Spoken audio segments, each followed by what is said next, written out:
সঙ্গেই থাকবে, সবসময় আমাদের সঙ্গে থাকবে।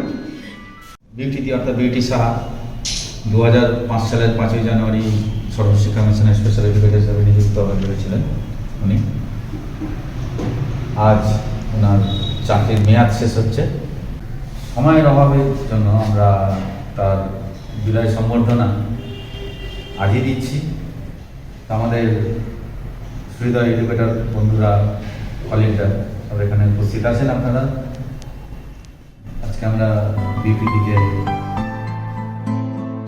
জানাবো।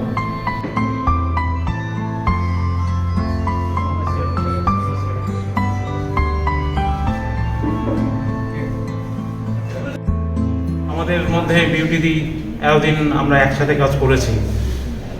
আজকে কর্মের দিক থেকে দিদি আজ থেকে থাকছে না আমাদের সাথে। সবসময় দিদি আছে, থাকবে। দিদি কাকে বলো, তুমি প্লিজ খেতে না। দিদি আমাকে মায়ের মতো করে বকতো, তো পড়তে বসার জন্য বকতো।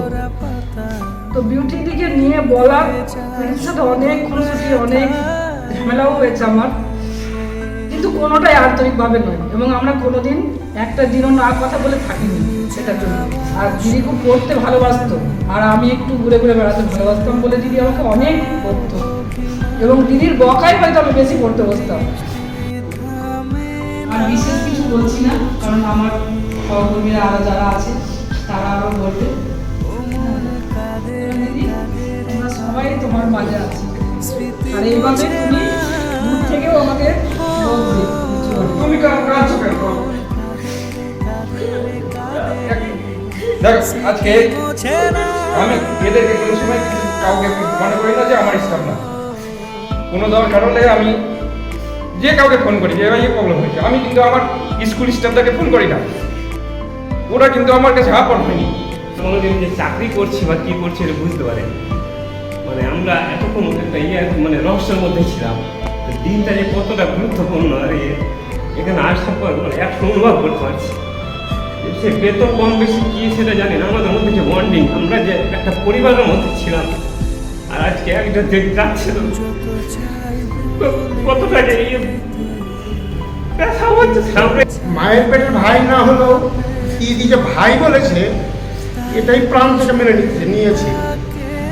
যখন দেখা হবে বিউটি দিদি বলতো যে তোর ছেলে মেয়ে কেমন আছে রে, তুই কেমন ভাই, তুই ভালো আছিস, তোর ছেলে মেয়ে কেমন আছে, এই জিনিসটা আর শুনতে পাবো না। তবে অন্তর থেকে শুনবো সব সময় বিউটিদির অন্তরে থাকবো। 2005 সাল থেকে আমরা কাজ করছি একসাথে। আপনি বলে কোনোদিনও বলেননি, তুই করে বলেছেন। আমরাও সেটা নিজের দিদির মতনই ভেবেছি এবং প্রত্যেকটা সুখে দুঃখে বিউটিদির সাথে আলোচনা করছি।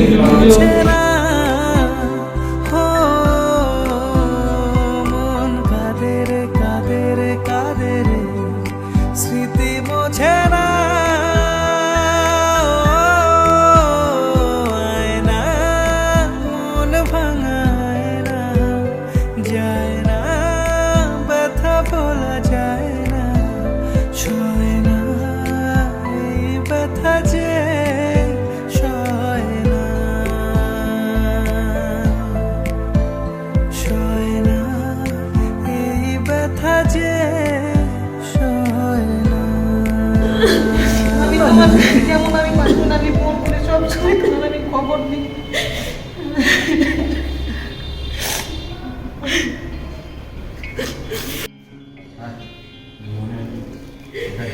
আমি কিছু বলতে পারবো না। এরপরেও অনেক কাজ আছে, যে কাজটা আমাকে আরও করতে হবে। দিদির অনেক কাজ আছে, সেই কাজগুলো আমাকে পূরণ করতে হবে।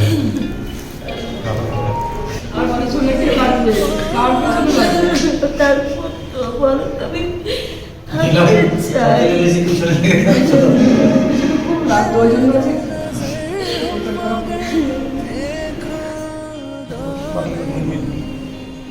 মায়ের বলতেই সবাইকে দেখতাম, ওরাও সবাই জানিস আমি অন্য ত্রিপুরার মেয়ে, কিন্তু এখানে এসে এই কাজটাতে ঢুকে সবাই আমরা জানি আমরা কত পয়সা পেয়েছি পাই, কাজটার কি মানে বিখ্যাত। কিন্তু তবুও আমার মেয়েরা বলবে তোমার অফিসে গেলে ভালো লাগে না, কিন্তু তোমাদের স্পেশালি সবাইকে ভালো লাগে, সবাই কথা বলে, সবাই কেউ বলবে বেটি, কেউ বলবে আমার মেয়ে। এই যে জিনিসটা বা আমাদেরও খারাপ লাগে। আমরা পরে পরে বুঝেছি, আমাকে বলে কি আর তোর সঙ্গে হলো, বলে কি না না তখন তো ঝগড়া করছে আমরা দেখিনি। আমি আগে বলছি, আমার মেয়ে বলছি কি কি হয়েছে, মানে কিছু না, এবং আমার দুষ্টামি করেছে না কিছু তো কোথাও দিয়ে জলিমাসির সাথে বুঝবে। আর এরা সবসময় খালি বলতো ও দেখেছি দেখেছি শিলিগুড়ি কি করেছে। দিদি আমার মেয়ের জন্য খেতে চাইছে, আমার কিন্তু ভালো লাগে দিদি যখন বলে তোর মেয়ে হয়েছে। হ্যাঁ না না আমার তো ভালো লাগে দিদি বলে যে তোর মেয়ে হয়েছে তো আমি খাবো, আমি খেতে মানে চাইলে এখনই খাওয়াতে পারবো, কিন্তু খাওয়াই না। এই জন্য দিদি আমাকে যেন বারবার বলে এই কথাটা। এবং দিদি আমার একটা স্বপ্ন আছে, সেটা আপনি থেকে আগামী থেকে পূরণ করবো। কি স্বপ্ন? সেটা হচ্ছে 31টা সার্কেল একদিন আমি চাকরি নেবো, আর আমি আইটি কোঅর্ডিনেটর হবো, আমি ডিস্ট্রিক্টের মধ্যে সব কিছু হবো। সেই দিন আপনি আমাকে সেই রিটায়ারমেন্টটা করে যাবেন, বুঝতে পারলেন? হ্যাঁ আমি 31টা সার্কেল, আমি জানি না রিক্রুটমেন্ট আদৌ হবে কি হবে না। আর मेरी जीत तेरी हार मेरी हार सुने मेरे यार, तेरा गम मेरा गम मेरी जान तेरी जान ऐसा। আমরা তো বললাম অনেক তো আজকে ট্যাবলেট মায়ের মা খুবই কাঁদছে, কিন্তু এর ভালো খারাপও দুটোই দুদিক দিয়েই। তো খারাপও লাগছে ভালোও লাগছে যে অনেকদিন কাজ করলো, এবার একটু রেস্ট পাবে শরীরের উপর দিয়ে। খারাপও লাগছে কারণ মা সারা জীবন এই কাজটা নিয়েই থেকেছে, দুটোই কাজ, আমরা আর এই কাজ এটা নিয়ে থেকেছে। তো এতদিন পর যখন রিটায়ার হচ্ছে আর তো কোনো কাজ নেই সেরকম বেসিক্যালি আর বাড়িতে, আমরা বড় হয়ে গেছি আর এই কাজটাও থাকবে না। বাবা যাওয়ার পর থেকে সবটাই মাকেই করতে হয়েছে। হ্যাঁ আমাদের জীবনের পুরো দায়িত্ব একা মায়ের উপরেই, মাই কাজ সামলেছে একা হাতে, আমাদেরকে মানুষ করেছে একা হাতে। হ্যাঁ তো মানে সেটাই চাইবো যাতে মায়ের সব স্বপ্ন আমরা হ্যাঁ আর একটা বিষয়, হাতে ঘুষ নিয়ে আসবা, ওটা ছাড়া যাবে না। একটা হোক দুটা হোক হাতে ঘুষ নিয়ে আসবা। হ্যাঁ কাজ করবে। হ্যাঁ এতদিন ধরে কাজ করলে তুমি হাট পোকা।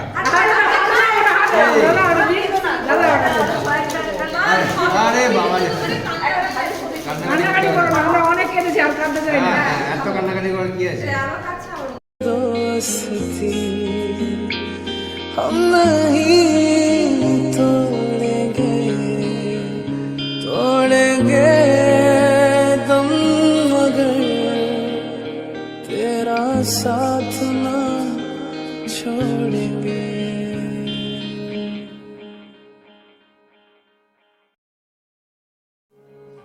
ये दोस्ती